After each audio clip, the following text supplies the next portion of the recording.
So what's up mga guys, welcome back sa ating panibagong video. So ngayon guys, meron tayong i-review na dalawang set na manual tools. Ito ay galing sa Kilat DIY Tools. So bubuksan natin guys, papakita natin sa inyo itong klase na manual tools. So let's go. So ito mga guys, mauna tayo dito sa isang set na ratchet wrench set. Bali dito po natin to guys mabibili sa Shopee. Kilat DIY Tools. Ito yung official store ng Kilat Manual Tools. Yan. Bali ito po yung laman ng ating nasa carton. Ito 20 pieces ratchet wrench set. So bubuksan natin guys itong klase na manual tools.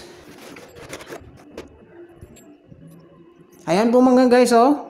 Sobrang ganda ng mga tools. So ito pala yung Kilat brand 20 pieces na drive socket set. So merong 1/2, merong 8mm to 32mm na drive socket wrench. So meron din siyang 1 pieces 1/2 drive quick reversible ratchet extension bar na 5 inches. So ito po guys oh, papakita na lang natin oh itong klase na manual tools. So matibay po ito kasi steel po ito. Bale ito yung kaniyang handle. So reverse. Pwede sa reverse po ito. Yung extension na.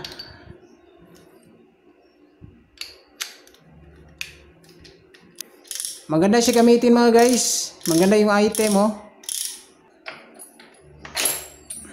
Ayan siya guys. Ito yung 32mm.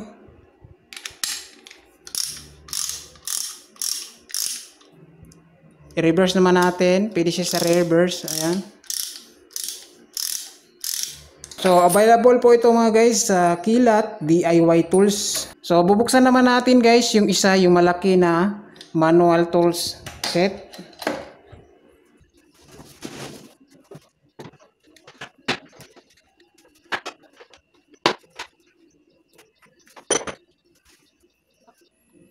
So, ito namang isang set mga guys is ito po yung Kilat 110 pieces toolbox ratchet wrench set. DIY tools, screwdriver, hex, drive, hardened steel. So ito yung item nga guys.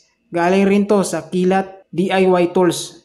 So ito po mga guys yung 110 set na manual tools. Papakita natin dito. So ito merong 1/4 50mm, long nose na 150mm, tapos 200mm tang groove pliers, tsaka 150mm diagonal plier, tsaka 1/4 na DR 100mm exit. So 21mm spark plug socket, flexible sharp 1/4. Tapos merong 1/2 na DR 250mm. Tapos 1/2 DR TM head 125mm exit. Galing sa 8mm to 19mm. Kompleto po ito galing sa maliit hanggang sa malaki. So meron din siyang 1/4 DR ratchet handle, tsaka 1/2 DR ratchet handle dito. 4mm hanggang 25mm dito. So yung 8mm dito guys, ginamit ko na doon sa loob.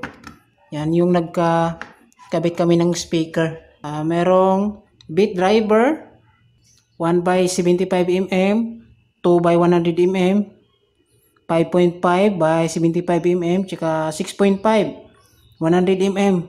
So dito naman yung mga bits niya, T10 to 10. So meron din siyang hex key metric dito guys. So, kompleto po ito guys. So, all purpose po itong klase na manual tools mga guys, no? So, overall guys, okay yung items. So, ginamit na namin yung 8mm dito. Okay naman. Maganda yung paggamit natin. Maganda yung function. Yan. Easy na lang po kayo dito sa paggamit dahil kompleto na po tayo. So, meron din siyang 20 pieces dito. So, yan lang guys yung video natin. Maraming salamat. God bless. Tsaka ingat tayong lahat.